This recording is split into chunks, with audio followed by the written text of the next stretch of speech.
ವಾಲ್ಮೀಕಿ ನಿಗಮ ಹಗರಣ ಸಂಬಂಧ ಇಂದು ಕೂಡ ಜಾರಿ ನಿರ್ದೇಶನಾಲಯದ ಅಧಿಕಾರಿಗಳು ಬೆಂಗಳೂರು, ಬಳ್ಳಾರಿ, ರಾಯಚೂರು ಸೇರಿ ವಿವಿಧೆಡೆ ತಮ್ಮ ದಾಳಿಯನ್ನು ಮುಂದುವರೆಸಿದ್ದಾರೆ. ಮಾಜಿ ಮಂತ್ರಿ ನಾಗೇಂದ್ರ, ನಿಗಮದ ಅಧ್ಯಕ್ಷ ಬಸನಗೌಡ ದದ್ದಲ್ ಮತ್ತು ಅವರ ಆಪ್ತರನ್ನು ಅವರವರ ಮನೆಗಳಲ್ಲೇ ಅಗತ್ಯ ದಾಖಲೆಗಳನ್ನಿಟ್ಟುಕೊಂಡು ವಿಚಾರಣೆಗೆ ಒಳಪಡಿಸಿದ್ದಾರೆ. ಆದರೆ ಯಾರೂ ಸದ್ಯಕ್ಕೆ ಇರುವ ಮಾಹಿತಿಯಲ್ಲಿ ವಿಚಾರಣೆಗೆ ಸಹಕರಿಸುತ್ತಿಲ್ಲ ಅಂತಿದ್ದಾರೆ. ಇದರಲ್ಲಿ ನನ್ನ ಪಾತ್ರವಿಲ್ಲ ಅಂತ ದದ್ದಲ್ ಹೇಳಿದ್ದು ಎಲ್ಲದಕ್ಕೂ ಅವರ ಆಪ್ತ ಸಹಾಯಕ ಪಂಪಣ್ಣ ಕಡೆಗೆ ಬೆರಳು ತೋರಿಸುತ್ತಿದ್ದಾರಂತೆ. ರಾಯಚೂರಿನಲ್ಲಿ ದದ್ದಲ್ ನಿವಾಸದಲ್ಲಿ ಅವರ PA ಪಂಪಣ್ಣ, ದದ್ದಲ್ ಪತ್ನಿಯ ಅಕ್ಕ ಸಂಗವ್ವ, ಅಳಿಯ ಚನ್ನಬಸಪ್ಪ ಎಲ್ಲರನ್ನೂ ಒಟ್ಟಿಗೆ ಕೂರಿಸಿ ವಿಚಾರಣೆಯನ್ನು ನಡೆಸಿದೆ. ಇನ್ನೊಂದು ಕಡೆ ಬೆಂಗಳೂರಿನ ವಾಲ್ಮೀಕಿ ನಿಗಮದ ಕಚೇರಿಯಲ್ಲಿ ನಿನ್ನೆಯಿಂದ ನಡೆದ ಇಡಿ ಶೋಧ ಮುಗಿದಿದೆ. ಇಂದು ಕೂಡ ನಾಗೇಂದ್ರ ಆಪ್ತ ಹರೀಶ್, ದದ್ದಲ್ ಸಂಬಂಧಿ ಕಾರ್ತಿಕನ್ನು ವಶಕ್ಕೆ ಪಡೆದ ಇಡಿ ಅಧಿಕಾರಿಗಳು ವಿಚಾರಣೆಯನ್ನು ನಡೆಸಿದ್ದಾರೆ. ಬಳ್ಳಾರಿಯಲ್ಲಿ ವಿಚಾರಣೆಗೆ ಬಾರದೆ ತಪ್ಪಿಸಿಕೊಂಡು ಓಡಾಡುತ್ತಿರುವ ನಾಗೇಂದ್ರ PA ಯಾರೋ ವಿಜಯ್ ಸೇರಿ 4 ನೋಟಿಸನ್ನು ನೀಡಲಾಗಿದೆ. ಬೆಂಗಳೂರಿಗೆ ಬಂದು ವಿಚಾರಣೆ ಎದುರಿಸಿ ಅಂತ ಸೂಚಿಸಿದೆ. ಈ ಮಧ್ಯೆ ಒಂದು ವೇಳೆ ನಾಗೇಂದ್ರರನ್ನು ಇಡಿ ಬಂಧಿಸದಿದ್ದಲ್ಲಿ ಅರೆಸ್ಟ್ ಮಾಡಲು SIT ಪ್ಲಾನ್ ಮಾಡಿದೆಯಂತೆ. ಸರ್, ಈಗ ಮೂರು ತನಿಖಾ ಸಂಸ್ಥೆಗಳು ಇಲ್ಲಿ ತನಿಖೆನ ಮಾಡ್ತಿರೋದ್ರಿಂದ SITನೋ ಅಥವಾ ಇಡಿನೋ ಅರೆಸ್ಟ್ ಮಾಡಿಕೊಂಡ್ರೆ ಇತರ ತನಿಖಾ ಸಂಸ್ಥೆಗಳು ತನಿಖೆ ಮಾಡೋದು ಯಾವುದೋ ಒಂದು ಹಂತದಲ್ಲಿ ಇದಕ್ಕೆ ಒಂದು ತೀರ್ಮಾನವನ್ನು ಕೊಡಬೇಕಾಗತ್ತೆ, ನ್ಯಾಯಾಲಯದಲ್ಲೇ ಆಗತ್ತೆ ಅನಿಸುತ್ತೆ. ಬಹುಶಃ ಯಾವುದೋ ಒಂದು ಸಂಸ್ಥೆ ತರಬೇಕಾಗಿ ಬರುತ್ತೆ. ಇದು ಅಲ್ಟಿಮೇಟ್ಲಿ ಮಲ್ಟಿಪಲ್ ಚಾರ್ಜ್ ಶೀಟ್ಗಳನ್ನು ಸೇಮ್ ಕೇಸ್ನಲ್ಲಿ ಹಾಕಲಿಕ್ಕೆ ಬರಲ್ಲ ಅದು. ಹಾಗಾಗಿ ಯಾವುದೋ ಒಂದಕ್ಕೆ ಬರುತ್ತೆ ಅದು ಅಲ್ಟಿಮೇಟ್ಲಿ. ಗೊತ್ತಿಲ್ಲ ಯಾರಿಗೆ ಬರುತ್ತೆ ಮೊದಲು, ಅಥವಾ ಯಾರಿಗೆ ಇದರ ವ್ಯಾಪ್ತಿಯ ಅಧಿಕಾರ ಇರುತ್ತೆ, ಅಥವಾ ಒಂದೊಂದು ಭಾಗಕ್ಕೆ ಒಬ್ಬೊಬ್ಬರು ಹಾಕ್ಕೋಬೋದು ಆ ಚಾರ್ಜ್ ಶೀಟನ್ನು ನಾಳೆ. I have no idea. Let us see. ಇಷ್ಟೊತ್ತಿಗೆ ಯಾರಾದರೂ ಒಬ್ಬರು CBI should have return to state government ಬರೆದಿದೆಯೋ ಇಲ್ವೋ ಗೊತ್ತಿಲ್ಲ, ನಿಲ್ಲಿಸಿ ನಿಮ್ಮ ತನಿಖೆಯನ್ನು, ನಮ್ಮ ತನಿಖೆ ನಡೀತಾ ಇದೆ, ಹ್ಯಾಂಡ್ ಓವರ್ ಮಾಡಿ ಎಲ್ಲ ಅಂತ ಕೇಳಬೇಕಿತ್ತು ಅವರು, ಅಥವಾ ಇಡಿ ಕೇಳಬೇಕು, ಯಾರು ಒಬ್ರು ಕೇಳಬೇಕಿತ್ತು. ಅವ್ರು ಕೇಳಿದಾರೋ ಇಲ್ವೋ ಗೊತ್ತಿಲ್ಲ. ಎಲ್ಲರೂ ಪ್ಯಾರಲಲ್ಲಿ ಮಾಡ್ತಿದ್ದಾರೆ, ಯಾಕೆ ಅಂತ ನನಗೆ ಅರ್ಥವಾಗ್ತಿಲ್ಲ. ಬಟ್ ಅದೊಂದು ಹಂತಕ್ಕೆ ಬಂದಾಗ ಇತ್ಯರ್ಥ ಆಗಲೇಬೇಕು. ಇಷ್ಟೆಲ್ಲ ಆದರೂ ಕೂಡ ಇನ್ನೂ ಅಧ್ಯಕ್ಷ ಸ್ಥಾನದಲ್ಲಿ ಅವರು ಹಾಗೆ ಮುಂದುವರ್ಕೊಂಡು ಹೋಗ್ತಾ ಇದ್ದಾರೆ. ಕಾಂಗ್ರೆಸ್ಸಿನ ಪ್ರಕಾರ ಅವರ ಪಾತ್ರ ಇಲ್ಲ ಅಂತ ಅವ್ರು ಆಗಲೇ ಸರ್ಟಿಫಿಕೇಟ್ ಕೊಟ್ಕೊಂಡಿದ್ದಾರೆ. ಆದರೆ ಕಾಂಗ್ರೆಸ್ ನಾಗೇಂದ್ರ ಕೈಯಲ್ಲಿ ತೆಗೆದುಕೊಂಡ ಸ್ಪೀಡಲ್ಲಿ ದದ್ದಲ್ ಹತ್ರ ಬಿಹೇವ್ ಮಾಡ್ತಾ ಇಲ್ಲ, ಆ ವರ್ತನೆಯನ್ನು ತೋರಿಸ್ತಾ ಇಲ್ಲ. ಅಂದ್ರೆ ಅವ್ರ ಹತ್ರ ಯಾವುದೋ ಸ್ಪೆಸಿಫಿಕ್ ಆಗಿ ಇನ್ಫಾರ್ಮೇಶನ್ ಇರಬೇಕು ಒಳಗಡೆ, ಆಂತರಿಕವಾಗಿ ಆತನದ್ದು ಏನೂ ಪಾತ್ರವಿಲ್ಲ ಅಂತ ಇರದೇ ಇರಬಹುದು. I cannot say he has a role to play ಅಂತ ನಾನು ಹೇಳಲಿಕ್ಕೆ ಬರಲ್ಲ. ಯಾಕಂದರೆ ಇಲ್ಲಿವರೆಗೂ ಬಂದಿರುವ ಸಾಕ್ಷ್ಯಗಳಲ್ಲಿ, ಇನ್ಕ್ಲೂಡಿಂಗ್ ಆಡಿಯೋನಲ್ಲಿ, ದದ್ದಲ್ ಗೊತ್ತಿಲ್ಲ ಅಂತಲೇ ಅವರು ಎಲ್ಲ ಹೇಳ್ತಿದ್ದಾರೆ. ಹಾಗಾಗಿ ಇರಬಹುದು, ಐ ಹ್ಯಾವ್ ನೋ ಐಡಿಯಾ. ಆದರೆ ಫೇರ್ನೆಸ್ಸಲ್ಲಿ ಮಾಡೋದಾಗಿದ್ದಿದ್ರೆ ಈ ರಾಜ್ಯ ಸರ್ಕಾರ ಟೆಂಪರರಿಯಾಗಿ ಅವರ ರಾಜೀನಾಮೆಯನ್ನು ಪಡೆದು ತನಿಖೆ ಹೆಂಗಿದ್ರೂ ಮುಗಿಬೇಕಿದ್ದು, ಇನ್ನೊಂದು ತಿಂಗಳಲ್ಲೋ 2 ತಿಂಗಳಲ್ಲೋ 3 ತಿಂಗಳಲ್ಲೋ ಮುಗಿದಾಗ ಅವ್ರಿಗೆ ವಾಪಸ್ ಆ ಜಾಗ ಕೊಡ್ಬೋದಿತ್ತು. Like what you did for ಜಾರ್ಜ್ಗೆ ಮಾಡ್ದಂಗೆ. ಜಾರ್ಜ್ಗೆ ಅದನ್ನೇ ಮಾಡಿದ್ದು. George agreed for it. ಅವ್ರು ರಾಜೀನಾಮೆ ಕೊಟ್ಕೊಂಡ್ರು, ಎಲ್ಲ ಮುಗಿದಾಗ ಬಂದರು ಅಷ್ಟೆ. ನಂತರ ನಡೆದ ಎಲ್ಲ ಪ್ರಕರಣಗಳಲ್ಲೂ ಅವ್ರದ್ದು ಏನೂ ಪಾತ್ರವಿಲ್ಲ ಅಂತಲೇ ಬಂತಲ್ಲಿ. ಅಫ್ಕೋರ್ಸ್ ಅದೇನೋ ಫರ್ದರ್ ಚಾಲೆಂಜ್ ಆದಂಗಿದೆ, ಅದು ನಡ್ಕೊಂಡು ಹೋಗುತ್ತೆ ಬಿಡಿ. ಹಾಗಾಗಿ ಫೇರ್ನೆಸ್ಸಲ್ಲಿ ದದ್ದಲ್ ರಾಜೀನಾಮೆಯನ್ನು ತಾತ್ಕಾಲಿಕವಾಗಿ ಆದರೂ ಸರಿ, ತಾತ್ಕಾಲಿಕ ಅಂತೇನಿಲ್ಲ ರಾಜೀನಾಮೆಯಲ್ಲಿ, ರಾಜೀನಾಮೆಯನ್ನು ಪಡ್ಕೊಂಡು ವಾಪಸ್ ತರ್ಬೋದಿತ್ತು. ಅದು ರಾಜಕೀಯವಾಗಿ ಕಾಂಗ್ರೆಸ್ಗೆ ಬಿಟ್ಟ ವಿಚಾರ. ನಾನು ಅದನ್ನು ಹೇಳಲಿಲ್ಲ. ಜನ ಅದನ್ನು ಹೇಗೆ ತೀರ್ಮಾನ ಮಾಡ್ಬೋದು. ಆದರೆ ನಾಗೇಂದ್ರ ನಮ್ಮ ಹತ್ರ ಟಕ್ಕಂತ ತಗೊಂಡ್ರು, ಯಾಕೆ ನಂಗೆ ಗೊತ್ತಿಲ್ಲ. Why did you take? ನನಗೆ ಐಡಿಯಾ ಇಲ್ಲ. ಬಟ್ ಫಸ್ಟಿಗೆ ದದ್ದಲ್ ಅವ್ರ ಪಾತ್ರ ಇಲ್ಲವೇನೋ ಅನ್ನೋ ರೀತಿಯ ಕಾಣಿಸ್ತೈತಿ. ಈಗ ಫ್ಯಾಮಿಲಿ ಮೆಂಬರ್ಸ್ನು ವಿಚಾರಣೆಗೆ ಒಳಪಡಿಸ್ತಾರೆ. ವಿಚಾರಣೆಗೆ ಯಾರನ್ನು ಬೇಕಾದರೂ ಯಾವ ಪ್ರಕರಣದಲ್ಲಿ ಬೇಕಾದರೂ ಒಳಪಡಿಸ್ಕೊಂಡ್ಬಿಡ್ಬೋದು. ಹಂಗಂದ ಮಾತ್ರಕ್ಕೆ ಅವ್ರದ್ದೆಲ್ಲ ಪಾತ್ರವಿದೆ ಅಂತಾನೇ ಅಲ್ಲ, ಅಥವಾ ಇಲ್ಲ ಅಂತಾನೂ ಅಲ್ಲ.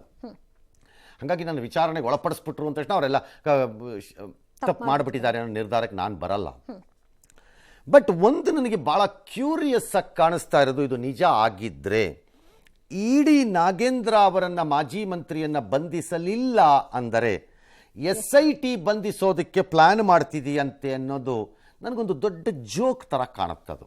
ಯಾಕೆ ಸರ್? ಕಾರಣ 1 ತಿಂಗಳು 1.25 ತಿಂಗಳು ನೋಟಿಸನ್ನೇ ಕೊಡ್ತಿದ್ದ SIT ಈಗ ನೋಟಿಸನ್ನು ಕೊಟ್ಟು ನಾನು ಅರೆಸ್ಟ್ ಮಾಡ್ಬೋದಾ ಅಂತ ಪ್ಲಾನ್ ಮಾಡುತ್ತೆ ಅಂತಂದರೆ it's something very surprising. Number 1. Number 2, ಈ ಪ್ರಕರಣದಲ್ಲಿ ನಾಗೇಂದ್ರ ಪಾತ್ರವಿಲ್ಲ, ಆದರೆ ಮಂತ್ರಿಯಾಗಿ ಅವರಲ್ಲಿಗೂ ಹೋಗೋದು ಬೇಡ, ಅರೆಸ್ಟು ಅಥವಾ ಮತ್ತೊಂದು ವಿಚಾರಣೆಗೆ ಅನ್ನೋ ಕಾರಣಕ್ಕೆ ನಾವು ತಂದ್ವಿ ಅನ್ನೋದು ಉಪಮುಖ್ಯಮಂತ್ರಿಗಳ ಮಾತಾದರೆ ಅದು ದದ್ದಲ್ಗೂ ಅನ್ವಯ ಆಗಬೇಕು.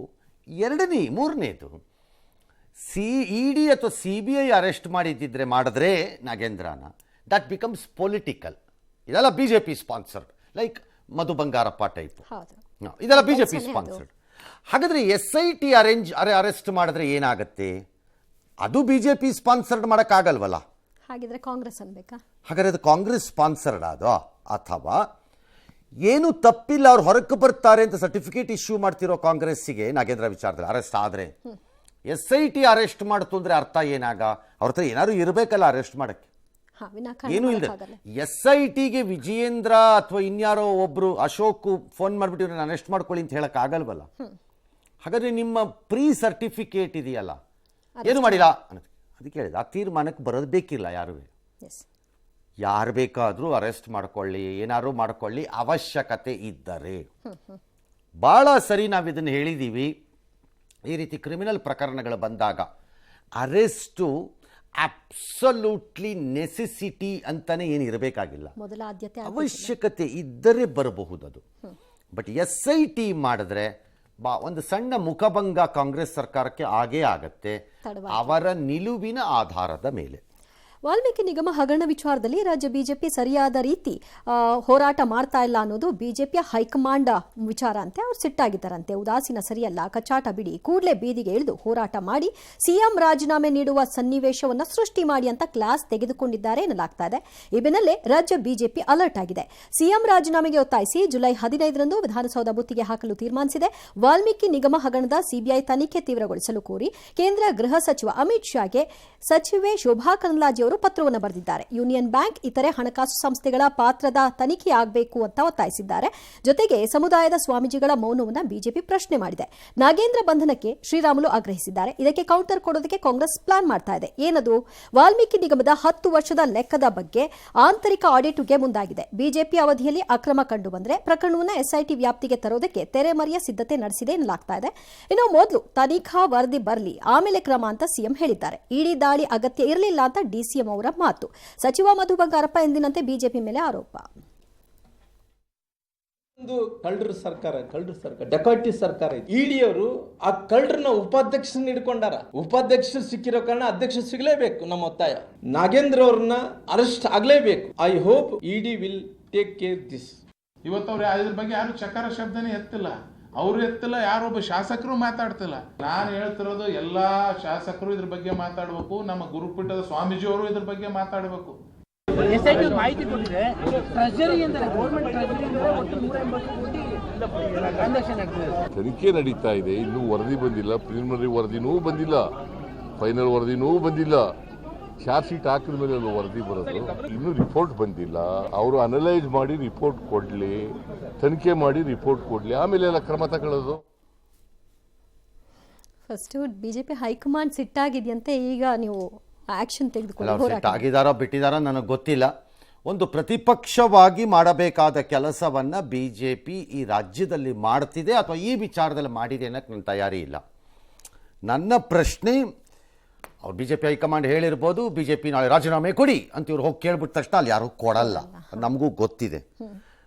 ರಾಜೀನಾಮೆ ಮುಖ್ಯಮಂತ್ರಿಯಾಗಲಿ ಅಥವಾ ಇನ್ಯಾರೇ ಆಗಲಿ, ನಾನು ಹೇಳ್ತಿರೋದು ಸನ್ನಿವೇಶ ಸೃಷ್ಟಿಯಾಗಬಹುದಾದ್ದು ಯಾವಾಗ?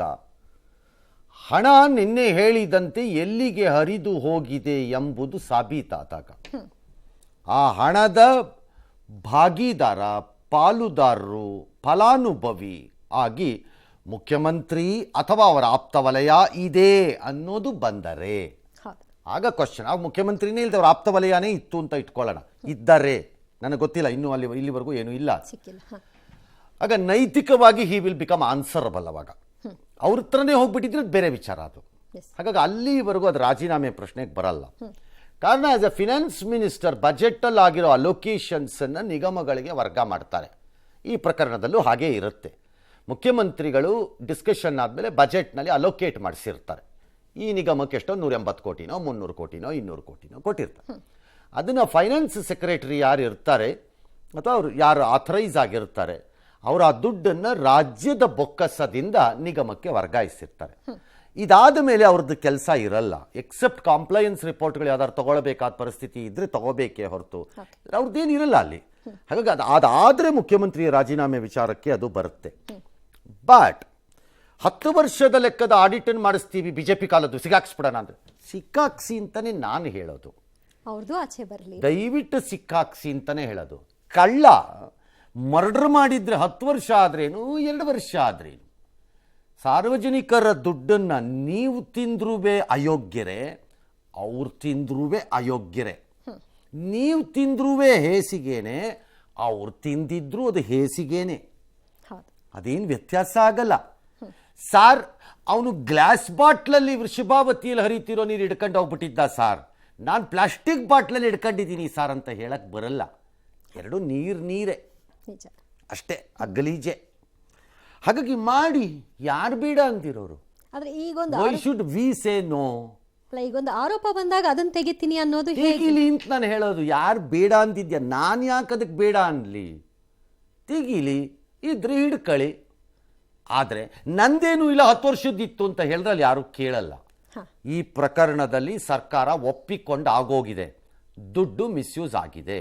ಈಗ ಕ್ವಶ್ಚನ್ ಇರೋದು ಯಾವನವನು ಕಚಡ ತಿಂದಿರೋನು ಹೇಳಿ, ಅಷ್ಟೇ ನಮಗೆ ಬೇಕಾಗಿರೋದು. ನನಗೆ ಬೇಕಾಗಿರೋದು ಅಷ್ಟೇ. ಎರಡನೆಯದು, ಕಾಂಗ್ರೆಸ್ ಒಂದು ಸಾಮಾಜಿಕ ನ್ಯಾಯ ದಲಿತೋದ್ಧಾರದ ಬಗ್ಗೆ ವಿಪರೀತವಾಗಿ ಮಾತನಾಡುವ ಪಕ್ಷವಾಗಿರುವುದರಿಂದ ಈ ವರ್ಗಕ್ಕೆ ಮೀಸಲಿಟ್ಟ ಹಣವನ್ನ ತಿಂದವರಿಗೆ ಏನು ಮಾಡ್ತೀರಿ ಹೇಳಿ. ಲೈಕ್ ST ಫಂಡ್ ಅಂತ ತೆಗೆದು ನೀವು ಗ್ಯಾರಂಟಿಗೆ ಮೂವ್ ಮಾಡಿರೋ ಥರ.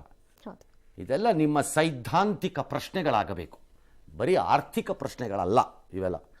ಹಾಗಾಗಿ ಅದಕ್ಕೆ ಉತ್ತರ ಕೊಡಬೇಕು. ST ನಿಗಮದ ಇದನ್ನು ಆ ಪಕ್ಷದ ಶಾಸಕರೋ ಅಥವಾ ಸಂಬಂಧಿತ ಸಮುದಾಯದ ಮುಖಂಡರುಗಳೋ ಏನು ಪ್ರಶ್ನೆ ಮಾಡಬೇಕೋ ಅದನ್ನು ಇಲ್ಲಿವರೆಗೂ ಮಾಡಿಲ್ಲ ಎಂಬ ಕಪ್ಪು ಚುಕ್ಕೆ ಸದ್ಯಕ್ಕಂತೂ ಇದೆ ಅವರ ಮೇಲೆ. ಅವರು ಅಳಿಸ್ಕೊಂಡು ಆಚೆ ಬಂದರೆ ನನಗೆ ಗೊತ್ತಿಲ್ಲ, ಈಗಂತೂ ಇದೆ. ಸಮುದಾಯದ ಉದ್ಧಾರದ ಬಗ್ಗೆ ಮಾತನಾಡುವ ಆ ಸಮುದಾಯದ ನಾಯಕರಾಗಲಿ, ಶಾಸಕರಾಗಲಿ, ಅಥವಾ ಸಮುದಾಯದ ಇನ್ನಿತರ ಮುಖಂಡರಾಗಲಿ, ಅದು ರಾಜಕೀಯ ಅಥವಾ ಧಾರ್ಮಿಕ ಏನು ಬೇಕಾದ್ರೂ ಇರಲಿ, ಅಥವಾ ಸಾಂಸ್ಕೃತಿಕ ಏನು ಬೇಕಾದ್ರೂ ಹಾಕೋ, ಯಾರೂ ಮಾತಾಡ್ತಿಲ್ಲ. ಏನು ಮಾತಾಡಬೇಕು ಅದರಲ್ಲಿ? ನಾಗೇಂದ್ರನೋ ಪದ್ಮನಾಭನೋ ಯಾರೋ ನನಗೆ ಸಂಬಂಧ ಅಲ್ಲ. ದುಡ್ಡನ್ನು ತಿಂದವನಿಗೆ ಹೆಡೆಮುರಿ ಕಟ್ ಬಾರಿಸ್ತೀವಿ ಅನ್ನೋದಕ್ಕೆ ಬರಬೇಕಿತ್ತು ನೀವು. ಬಿಕಾಸ್ ಇಟ್ಸ್ ಯುವರ್ ಮನಿ, ನಿಮ್ಮ ದುಡ್ಡದು ಅನ್ನೋದನ್ನು ಮಾತಾಡಬೇಕಿತ್ತು. ಮಾತಾಡಿಲ್ಲ. CM ಹೇಳಿದ್ದಾರೆ, DCM ದಾಳಿ ಅಗತ್ಯ ಇರಲಿಲ್ಲ ಇಡಿದು ಅಂತ. DCM cannot become A judge. ಇದು ಈ ದಾಳಿ ಬೇಕಾಗತ್ತಾ, ಆ ದಾಳಿ ಸಾಕಾ, ಆ ದಾಳಿ ಸಾಕಾ, ಈ ದಾಳಿ ಸಾಕಾ ಅಂತ ಹೇಳೋಕ್ಕಾಗಲ್ಲ. ಈಗ ಯಾರೋ ಒಬ್ಬರು ರೇವಣ್ಣನ ಫ್ಯಾಮಿಲಿ ಇದಕ್ಕೆ SIT ಬೇಕಾಗಿರಲಿಲ್ಲ, ಇದು ಹೊಳೆನರಸೀಪುರ ಪೊಲೀಸ್ ಸ್ಟೇಷನಲ್ಲೇ ಮಾಡ್ಬೋದಾಗಿತ್ತು ಅಂದರೆ ಏನಂತೀರಿ? ಏನಂತೀರಿ? Let the DCM answer this ನೋಡೋಣ. ಆಗ ರೇವಣ್ಣ ಪ್ರಕರಣ ಇದಕ್ಕೆ SIT ಬೇಕಾಗಿರಲಿಲ್ಲ. ದರ್ಶನ್ ಪ್ರಕರಣ ಒಂದು ಕಿಡ್ನ್ಯಾಪು, ಅಸಾಲ್ಟು, ಮರ್ಡರ್ ಇದ್ದಂಗಿದೆ, ಪೊಲೀಸ್ ಸ್ಟೇಷನ್ ಲೆವೆಲಲ್ಲಿ ಇರಬೇಕಾಗಿತ್ತು. ಅದಕ್ಕೆ SIT ಏನು ಬೇಡ ಇವ್ರು ಹೇಳ್ದಂಗೆಲ್ಲ ತನಿಖೆ ಅಂತ ನೀವು ಹೇಳ್ದಂಗೆಲ್ಲ ಮಾಡೋಕ್ಕಾಗತ್ತಾ ತನಿಖೆ ಅಂತನಲ್ವಾ ನೀವು? ಹಾಗೆ ಅದುವೇ ಅಷ್ಟು. ಅಮಿತ್ ಶಾಗೆ ಪತ್ರ ಬರೆದಿದ್ದಾರೆ ಮೇಡಮ್. ಅವ್ರು ಏನಾದ್ರು ಬರ್ಕೊಳ್ಳಿ, ಪತ್ರ ಬರೆಸಿಕೊಳ್ಳುವ ಪರಿಸ್ಥಿತಿಯಲ್ಲಿ ಆ ಪಕ್ಷ ಇದೆಯಲ್ಲ, ಇಂತಹ ವಿಚಾರದಲ್ಲಿ ಅದಕ್ಕೆ ಅವ್ರು ಎದೆ ಮುಟ್ಕೊಂಡೋ ಜಜ್ಗೊಂಡೋ ತಟ್ಕೊಂಡೋ ಕೇಳ್ಕೊಳ್ಳಿ ಪ್ರಶ್ನೆ. ಮೂಡ ಹಗರಣವನ್ನು CBIಗೆ ವಹಿಸಬೇಕು ಅಂತ ಆಗ್ರಹಿಸಿ ಮತ್ತು CM ರಾಜೀನಾಮೆಗೆ ಆಗ್ರಹಿಸಿ ನಾಳೆ ಮೈಸೂರಿನಲ್ಲಿ ಭಾರೀ ಪ್ರತಿಭಟನೆಯನ್ನು BJPಯವರು ಮಾಡ್ತಾರಂತೆ. ಬೆಂಗಳೂರಿನಿಂದ ಬೈಕ್ ಮತ್ತು ಕಾರ್ ರ್ಯಾಲಿ ಪ್ಲ್ಯಾನ್ ಮಾಡಿದ್ದಾರೆ. ಯಾಕ್ರಪ್ಪ ಬೈಕು ಕಾರು ಮಾಡಿ ಸುಮ್ಮನೆ ಪೆಟ್ರೋಲನ್ನು ಸುಡ್ತೀರಿ? ವೇಸ್ಟ್ ಅಂತ. ಪರಿಸರಕ್ಕೂ ಸುಮ್ಮನೆ ಅಡಿಷನಲ್ ಲಾಸು, ಪೆಟ್ರೋಲು ಇದು ಲಾಸು.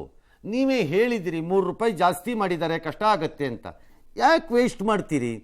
ಎಲ್ಲ ಒಂದು 4 ಬಸ್ಸಲ್ಲಿ ಹತ್ಕೊಂಡು ಹೋಗಿ, 2 ಬಸ್ಸಲ್ಲಿ ಎನರ್ಜಿನೂ ಹೋಗಿ ಅಲ್ಲಿ ಇಳ್ಕೊಳ್ಳಿ, ಅಲ್ಲಿ ಬಸ್ ಸ್ಟ್ಯಾಂಡಿಂದ ವಾಕಿಂಗಲ್ಲಿ ನಡ್ಕೊಂಡು ಮೂಡ ಕಡೆಗೆ ಹೋಗಿ, ಚೆನ್ನಾಗಿರುತ್ತೆ ಆ ಪ್ರೊಟೆಸ್ಟ್. ಬೈಕು ಕಾರು ತಗೊಂಡು ಹೋಗೋದು, ಪೆಟ್ರೋಲ್ ವೇಸ್ಟ್ ಮಾಡೋದು, ಆಮೇಲೆ ಆ ರೋಡಲ್ಲಿ ಓಡಾಡೋರಿಗೆಲ್ಲ ಕಾಟ ಕೊಡೋದು ಯಾಕಪ್ಪ ಬೇಕೋ, ಏನು ಯಾವ ನಿಮ್ಮ ಇಷ್ಟ ಅಲ್ವಾ? ಮತ್ತೆ CM ಪರವಾಗಿ ಇದಕ್ಕೆ ಕಾಂಗ್ರೆಸ್ ಪ್ರತಿತಂತ್ರ ಅಂತೆ, ಬೀದಿಗಿಳಿಯಲು ಕೈಪಡೆ ಸಜ್ಜಾಗಿದೆಯಂತೆ. ಏನಂತ? ಏನೂ ಆಗಿಲ್ಲ ಅಂತ. ಅವ್ನು ಯಾರ್ಯಾರು ಪ್ರೊಟೆಸ್ಟ್ ಮಾಡ್ತಾರೋ ಅವ್ರು ಉತ್ತರ ಕೊಡ್ಬೇಕು ನನಗೆ. CMದು ಏನಾಗಿದೆಯೋ ಬಿಟ್ಟಿದೆಯೋ, ಉಳಿದಿದ್ದು ಇಲ್ಲಿ ಆಗಿದೆಯಾ ಆಗಿಲ್ವಾ ಹೇಳಿ ಕಾಂಗ್ರೆಸ್ ಅಲ್ಲಿ. ಹಂಗಾರೆ ಆಧಾರ ಬಂದ ಮೇಲೆ ಆಗಿದೆಯಾ ಆಗಿಲ್ವಾ ಹೇಳಿ ಅಷ್ಟೇ. ಅದೇ ಹೇಳಬೇಕು. ಮೈಸೂರಿನ ಜನ ಆ ಪ್ರಶ್ನೆ ಕೇಳಬೇಕು. ಮೂಡಾನಲ್ಲಿ ಹಂಗಾರೆ ಏನೂ ಆಗಿಲ್ಲ, ಅದು ಕ್ಲೀನ್ ಆಗಿದೆ, ಅದು ಅಷ್ಟು ಸ್ವಚ್ಛವಾಗಿದೆ. ನಡೆದುಕೊಂಡು ಓಡಾಡಿದರೆ ಕಾರಿಡಾರ್ಗಳಲ್ಲಿ ಮುಖಗಳು ಕಾಣಿಸುತ್ತವೆ, ಅಷ್ಟು ಚೆನ್ನಾಗಿದೆ ಮೂಡ ಅಂತಾನ ಹೇಳಿ. ಹಂಗೆ ಮಾಡೋಕ್ಕೆ ಬರಲ್ಲ, ಮಾಡಿದ್ರು ಮಾಡ್ಕೊಳ್ಳಿ, ನಿಮ್ಮ ಇಷ್ಟ. ಇನ್ನು JDSನವ್ರು ನಮಗೆ ವಿಚಾರ ಗೊತ್ತಿಲ್ಲ ಅಂದರೆ, ಆದರೆ GT ದೇವೇಗೌಡರು ಇದನ್ನು CBIಗೆ ವಹಿಸಬೇಕು ಅಂತ ಹೇಳಿದ್ದಾರೆ. ಈ ಬೆನ್ನಲ್ಲಿ CM ಗರಂ ಆಗಿ ಒಬ್ಬ ಹಿಂದುಳಿದ ವರ್ಗದ ನಾಯಕ 2ನೇ ಬಾರಿ CM ಆಗಿದ್ದನ್ನು ಸಹಿಸದೆ ಇಲ್ಲ ಸಲ್ಲದ ಆರೋಪ ಮಾಡ್ತಿದ್ದಾರೆ ಅಂತಾರೆ. All right, obviously political statement ಅದು. ಒಬ್ಬ ಹಿಂದುಳಿದ ವರ್ಗದ ನಾಯಕ ಅಂತ. ಇನ್ಯಾರ ಮೇಲೆ IT ರೈಡ್ ಹೇಳಿದ್ರೆ ಒಬ್ಬ ಮುಂದುವರಿದ ನಾಯಕ, ಲಿಂಗಾಯತರ ಇದನ್ನು ತುಳಿಯುವ ವಿಚಾರ ಅಂದ್ಬಿಡೋದು. ಅಥವಾ ಇನ್ಯಾರ್ದು ಗೌಡರನ್ನು ತುಳಿಯುವ ವಿಚಾರ ಅಂದ್ಬಿಡೋದು. ಇನ್ಯಾರ್ದು ಪರಿಶಿಷ್ಟ ಜಾತಿನಲ್ಲಿ ಇದು ದಲಿತರನ್ನು ದಮನ ಮಾಡುವ ವಿಚಾರ ಅಂದ್ಬಿಡೋದು. ಅಲ್ಲಿಗೆ ಯಾರು ಏನೂ ಮಾಡಬಾರ್ದು, ಆ ರಕ್ಷಣೆ ತಗೊಳ್ಳೋದು. This is a pure political statement. Chief minister should stick to his argument. ನನ್ನ ವೈಫು ಡಿಸರ್ವ್ಸ್ ದಿ ಕಂಪನ್ಸೇಷನ್ ಅಷ್ಟೇ.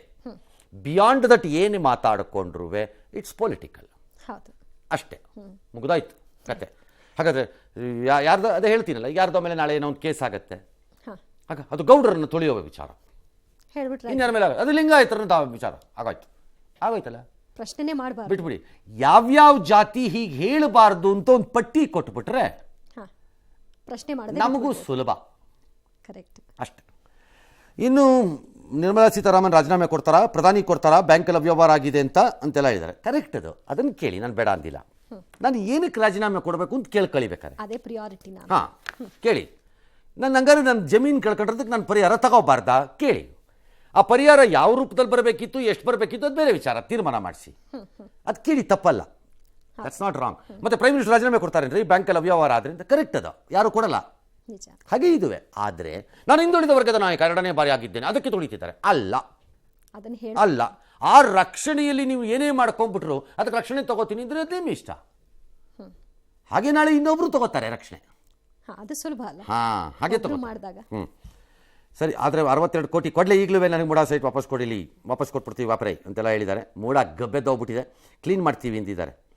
ಹೆಂಗೆ ಸರ್, ಮೂಡಾ ಗಬ್ಬೆದ್ದೋಗಿಲ್ಲ, ನಾಳೆ ಕಾಂಗ್ರೆಸ್ ಪ್ರೊಟೆಸ್ಟ್ ಮಾಡ್ತಾ ಇದೆ, ಎಲ್ಲ ಸರಿ ಇದೆ ಅಂತ. ಅದೇಂಗೆ ನೀವು ಮಾಡ್ತೀರಿ, ಗಬ್ಬೆದ್ದೋಗಿದೆ ಅಂತೀರಿ?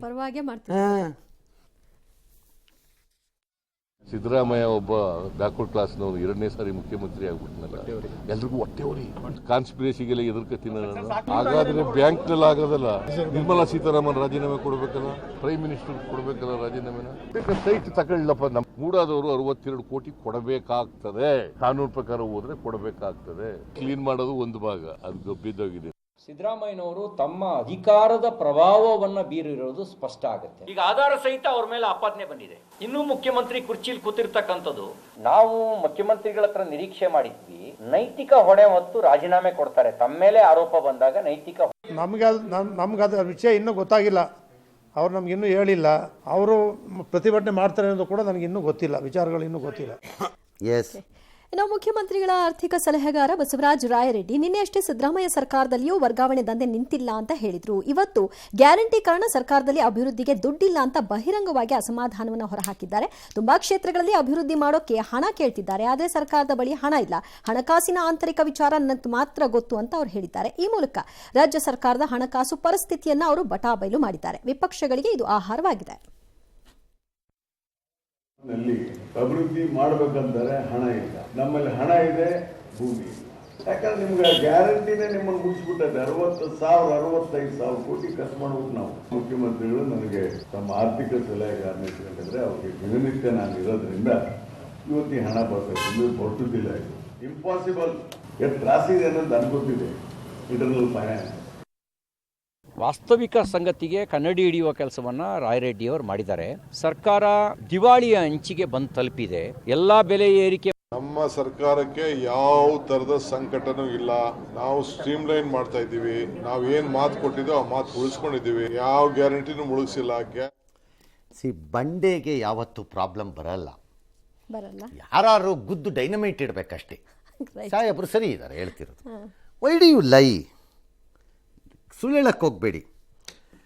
60-65 ಸಾವಿರ ಕೋಟಿನ ನನಗೆ ಗೊತ್ತಿಲ್ಲ. ಆ್ಯಕ್ಚುಲಿ ಒಂದು 5 ಸಾವಿರ ಕೋಟಿ ಈಗ ಎಕ್ಸ್ಟ್ರಾ ಆಯ್ತಿದ್ದು. ನನ್ನ ಲೆಕ್ಕಾಚಾರದಲ್ಲಿ ಬಿಟ್ವೀನ್ 50 and 55 ಇರಬೇಕು ಅನ್ಕೋತಿದ್ದೆ ನಾನು ನನ್ನ ಲೆಕ್ಕದಲ್ಲಿ. ಅದೀಗ 60ರಿಂದ 65 ಅಂತಿದ್ದಾರೆ. May be it could be 70 ಹಂಗಾರೆ ಅಲ್ಲಿಗೆ ಹೋಗ್ಬೋದು ಅದು. ಯಾಕೆಂದರೆ ಅದು ರೈಸ್ ಆಗತ್ತೆ, ಇಳಿಯಲ್ಲ ಅದು ವಾಪಸ್ ನಿಮಗೆ. ನಂಬರ್ 1. ನಂಬರ್ 2, ಯಾವ ಸಂಕಟನೂ ಇಲ್ಲ, ನಮ್ಗೆ ಯಾವ ಪ್ರಾಬ್ಲಮ್ಮು ಇಲ್ಲ. ಈಗ ಗಾಯ ಇದೆ ಅಂತ ಹೇಳಿದ್ರೆ ಔಷಧಿಯನ್ನು ಹಾಕಿ ವಾಸಿ ಮಾಡ್ಬೋದು. ಡಾಕ್ಟ್ರು ಬೆನ್ನಲ್ಲಿ ಗಾಯ ಇದೆ ಅಂತ ನಾನು ಶರ್ಟೇ ಬಿಚ್ಕೊಳ್ಳದೆ ಗಾಯನೇ ಇಲ್ಲ ಅಂದ್ಕೊಂಡು ಓಡಾಡ್ತಿದ್ರೆ ಏನಾಗತ್ತೆ? ಆ ಗಾಯ ಹುಣ್ಣಾಗಿ ಕೊಳೆಯುತ್ತೆ, ಹುಳ ಬೀಳುತ್ತೆ, ಆಮೇಲೆ ಆಪರೇಷನ್ ಮಾಡಬೇಕು. ಓಕೆ, ಈ ಪ್ರಕರಣದಲ್ಲಿ ನೀವು ಗಾಯ ಇಲ್ಲ ಅಂತಲೇ ಓಡಾಡಿ, ನೋ ಪ್ರಾಬ್ಲಮ್. ಗಾಯ ಒಂದು ದಿನ ಕೊಳಿಬೇಕು, ಹುಳ ಬೀಳಬೇಕು, ಆಪರೇಷನ್ ಆಗಬೇಕು. ಆ ಆಪರೇಷನ್ ಜನ ಮಾಡ್ತಾರೆ,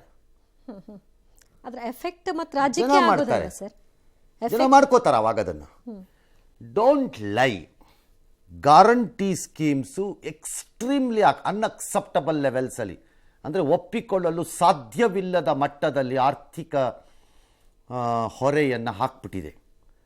ನಿಮ್ಮ ಹತ್ರ ಬೇರೆ ದಾರಿ ಇಲ್ಲ. ಅದು ನಾವು ಮಾತು ಕೊಟ್ಟಿದ್ದನ್ನು ಜಾರಿಗೆ ತಂದಿದ್ದೀವಿ.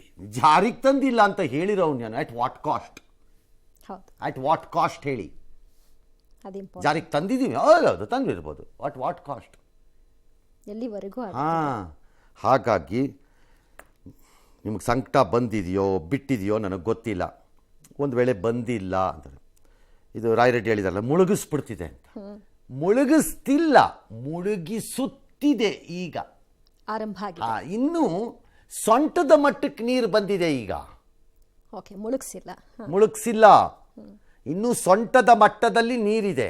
ನಿಧಾನವಾಗಿ ಅದು ಎದೆ ಮಟ್ಟವನ್ನು ಆಮೇಲೆ ತಲೆಯನ್ನು ಮುಚ್ಕೊಳ್ಳುತ್ತೆ. ಅಷ್ಟೊತ್ತಿಗೆ ನೀವಿರಲ್ಲ, ಇರ್ತೀರೋ ಇರಲ್ವೋ ನಂಗೆ ಗೊತ್ತಿಲ್ಲ. ಪ್ರಜಾಪ್ರಭುತ್ವದಲ್ಲಿ ಏನು ಬೇಕಾದ್ರೂ ಆಗ್ಬೋದು. ರಿವರ್ಸ್ ತಿರುಗಿಸ್ಕೊಳಕ್ಕಾಗದಿರೋ ಸ್ಟೇಜ್ಗೆ ಹೋಗಿ ಇಡೀ ಸ್ಕೀಮ್ಸೇ ಕೈ ಬಿಡಬೇಕಾಗಿ ಬರುತ್ತೆ. ಅದಕ್ಕಿಂತ ಕೆಟ್ಟ ಹೆಸರು ಇನ್ನೊಂದಿಲ್ಲ. ಕೊಟ್ಟ ಮಾತಿಗೆ ಯಾಕೆ ತಪ್ಪಿದ್ದೀರಿ ಅಂತ ಸ್ಟಾರ್ಟ್ ಆಗುತ್ತೆ. ಮರ್ಯಾದೆ, ಗಂಭೀರತೆ, ಆರ್ಥಿಕ ಶಿಸ್ತು, ರಾಜ್ಯದ ಅಭಿವೃದ್ಧಿಯ ಬಗ್ಗೆ ಸಮಾನವಾದ ಚಿಂತನೆಗಳಿದ್ದರೆ ಆ ಗ್ಯಾರಂಟಿ ಸ್ಕೀಮ್ಗಳನ್ನು ಪುನರ್ವಿಮರ್ಶಿಸಿಕೊಳ್ಳಿ. ಯಾರು ಕಡು ಬಡವರೆಂದು ಹೊಸ ನಿಯಮಗಳ ಅಡಿಯಲ್ಲಿ ಅರ್ಹರಾಗ್ತಾರೋ ಅವರಿಗೆ ಕೊಡಿ. ಉಡಾಫೆ ಹೊಡ್ಕೊಂಡು ಹೋಲ್ಸೇಲ್ ವ್ಯಾಪಾರ ಮಾಡ್ತೀವಿ ಅಂತ ಹೋದರೆ ಬೀಳತ್ತೆ ಏಟು. ಬೀಳಿಸ್ಕೊಳ್ಳೇಬೇಕು ನಾವು. ಏಟು ಅಂದರೆ ಬೀಳಿಸ್ಕೊಳ್ಳಿ.